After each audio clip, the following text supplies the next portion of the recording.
Hey X, I have a story that I need to tell you about that happened to me recently. I live in the United States in the state of Georgia.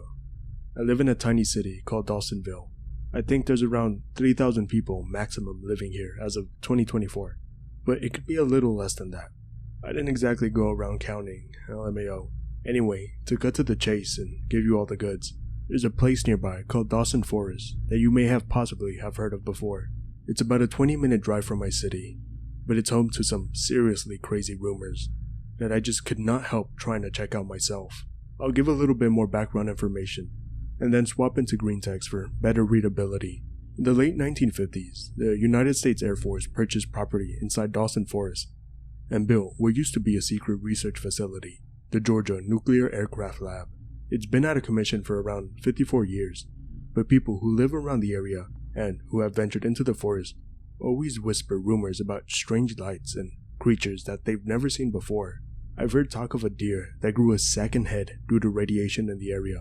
Back when it was built, absolutely everything nuclear was top secret, especially with the growing tensions of the Cold War. They wanted this facility to be built somewhere that no one would or could snoop around, but this didn't stop rumors from circulating, and when some locals caught wind of the facility. I'm only 22 years old, by the way, but my family have lived here for years and years, and they have told me all the stories. The rest of the information on this place is available freely online. You can look up everything that I'm telling you here. The place was locked up tight with massive amounts of security, and at the time you needed clearance just to get anywhere near the place. When they were developing the area for the site, they had to come up with a quick solution for the trees that they were left with that they had to cut down. Loggers, of course, could not get security clearance to get near the site, so the people involved there took thousands of dead trees and piled them up and just burnt them. There are still first-hand witnesses alive today who still live in the city that attest to seeing a giant yellow glow coming from the forest because of this. Because the bonfire was so large, the glow reflected off the clouds, and people miles away could see it clear as day. It was a secret atomic facility burning as bright as the sun. People thought it was the end of the world. People back then spread rumors about the place being used to observe UFOs and other alien craft that had been brought from other places around the United States to Georgia for study. The Air Force apparently never squashed these rumors because they were so far off from the truth that it helped keep the secret from the public. This is a fact, look it up. Anyway, I'd known about this and heard stories for a fair while, but it wasn't until a few weeks back that I grew especially bored and was looking for something exciting to do. I always had a love of the outdoors and have done quite a bit of exploring and hiking in my time. I decided to do some more investigating and then go there. The Greentext will start here. Research the place extensively online, look at articles and documents, etc. Talk to my parents about the place, what they remember, local rumors and the such. Talk to older people around the neighborhood who I know. Get excited, like really excited. Haven't been on a hike or explored anywhere in a couple months, so I know just how much I'm going to enjoy this. Explain the entire story about the area and the facility to my buddy, Mark, who is also an avid hiker, and who has accompanied me on treks before. Used to do a lot of urbex, when we'd stop in different bigger cities. Seems interested in the story, but isn't really convinced about the potential for exploring. Says it's probably all just sealed off, and that we'll get there, walk a little ways in, and have nothing to do. Says he doesn't want to waste an entire day. I'm practically begging him just to give in and say yes. I promise him everything under the sun if the place turns out to be boring, and he reluctantly says yes. Let's do this. Neither of us have a car, both our parents are busy, so we're doing this old school. The walk is long as fuck, but we really don't mind. We really enjoy walking, and the exercise is nice. Walk took us like 3 hours. Only realized about halfway through how bad of an idea it was by that point, and there was no turning back. Reached the entrance of the forest. We're both puffing and panting, not looking forward to the walk back home. Decide to make most of the daylight we had, and make our way in. Place is completely open to the public now. No restricted land at all, aside from the abandoned facility itself, but we'll get to that. Radiation was reported to be above normal background radiation level, but that was back in like 1997, so I figure it should be okay now.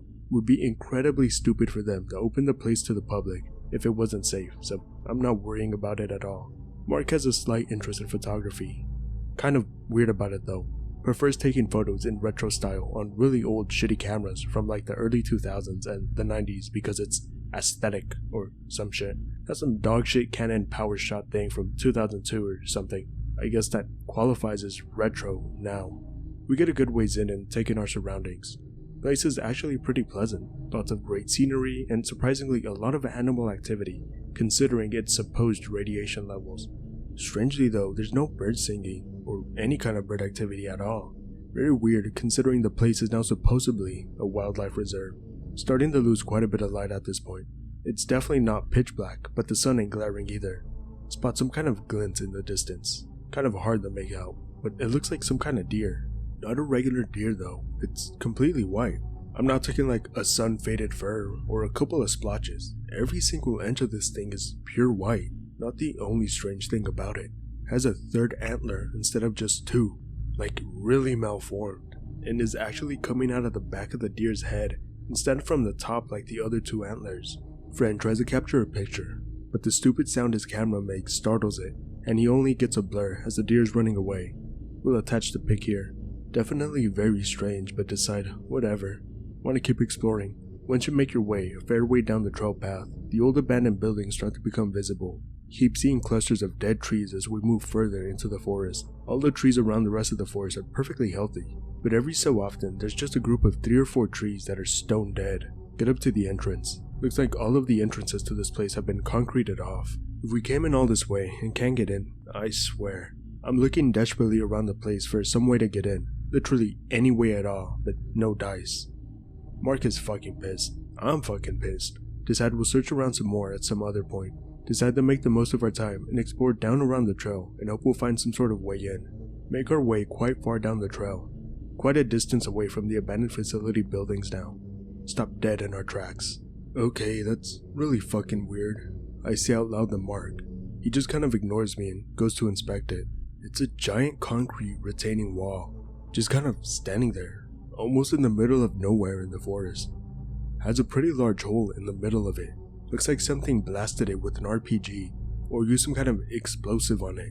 Mark instantly starts climbing through the hole, while I start sprinting towards him to pull him back, yelling at him and calling him an idiot because we shouldn't be fucking around with stuff like this.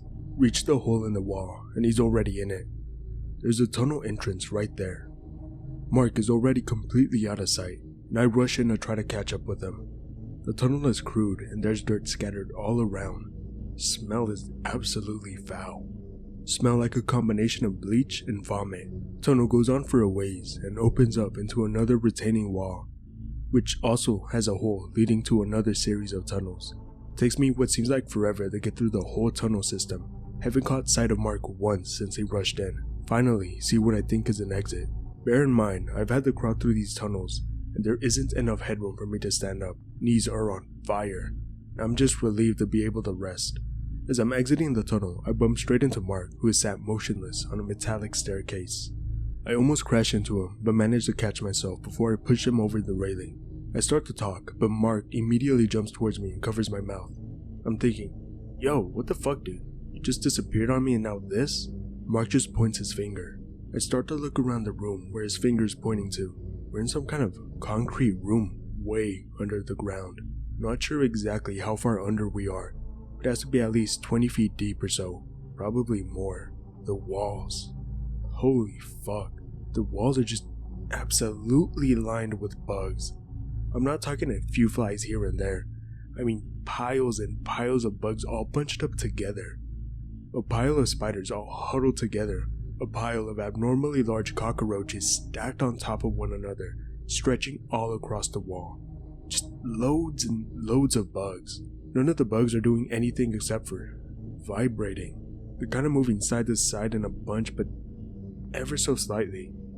The air in the room is pungent. It smells as foul as you can imagine, like someone died and then was left there for hundreds of years. Chalk the smell up the masses of bugs. There's piles of them writhing on the ground below the stairwell. Almost no room to move at all. Mark is absolutely shit scared of bugs, so it's no wonder he froze in place. He's shaking, as if we were in the Arctic. Can't get a single word out of him. He finally managed to stabilize himself and not run straight back to the surface. Finally, he begins to speak. Dude, what the fuck's going on here? I have no idea what even to reply to him. Dude, what the fuck? There's something glowing over there. No kidding. Near the floor, in one of the corners, there's another pile of cockroaches. But they're not the color they should be. Their hue is slightly tinted. It's almost kind of a yellowish color on them. They aren't the only ones either. There's a few other masses of bugs that are ever so slightly tinted different colors. A slight yellow, a slight orange. The number of bugs must have numbered in the thousands. Also, even though they were vibrating, there was no sound coming from them whatsoever. I'm in the process of standing back up and telling Mark that we need to get the fuck out of here before we make too much noise and we start getting swarmed by hordes of bugs. Mark waves me away and hushes me up before I can say anything. Tells me he thinks he's found a way into the nuclear research lab. It's really hard to make out due to all the bugs. There's a very small door, something like a closet door that a maintenance worker would use. Mark is shaking like hell and has a trembling lip, but he tells me that we need to check it out. I ask him if he's absolutely sure, and he tells me just go and not to think about it. The next part is a little bit embarrassing, but it was probably the only way it was ever gonna work. Bugs are definitely not my favorite thing in the world, but I can handle touching them and them touching me. I walk ahead of Mark slightly while he closes his eyes. I hold Mark's hand, which is slightly behind me. I sort of lead him while he focuses on his breathing. Yeah, I already know the comments I'll get, just save it. I'm walking as slowly and as carefully as I possibly can. I don't want to step on any of the bugs and either make them mad or have them make a disgusting sound. Sure, they can't exactly kill us, but the prospect of mountains of bugs heading straight for us would probably have Mark kill me. I managed to sort of tiptoe between the mounds of bugs and finally reach the door. Thankfully, it's unlocked. I open it and shove Mark inside of it first. He tells me he isn't ready to open his eyes yet and stands by the door catching his breath.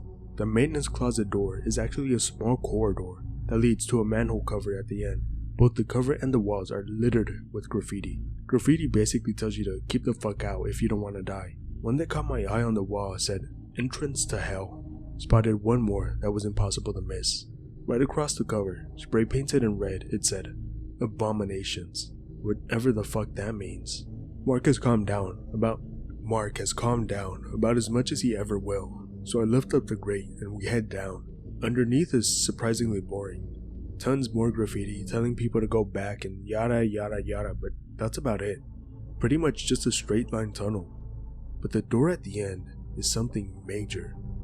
You know, like in Fallout New Vegas where you have those doors that are like mechanical or whatever? You know the ones I'm talking about.